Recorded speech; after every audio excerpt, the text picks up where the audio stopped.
দেশের সমসাময়িক পরিস্থিতি নিয়ে 4টি রাজনৈতিক দলের সঙ্গে বৈঠক করেছেন প্রধান উপদেষ্টা ডক্টর মোহাম্মদ ইউনূস। মঙ্গলবার রাতে রাষ্ট্রীয় অতিথি ভবন যমুনায় এই বৈঠক হয়। বৈঠকে উপস্থিত ছিলেন বিএনপি, জামায়াত, এনসিপি ও ইসলামী আন্দোলন বাংলাদেশ এর প্রতিনিধিরা।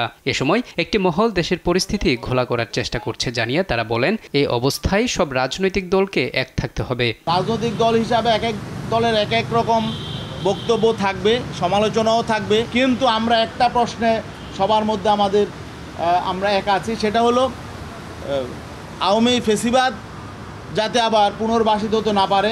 পুরানো ফেসিবাদ গেছে, নতুন করে যেন আবার ফেসিবাদ গজে উঠতে না পারে, নতুন ফেসিবাদ তৈরি না হয়। এ সময় আইন উপদেষ্টা আসিফ নজরুল বলেন, দেশের মানুষ রাজনৈতিক দলগুলোর মধ্যে ঐক্য দেখতে চায়।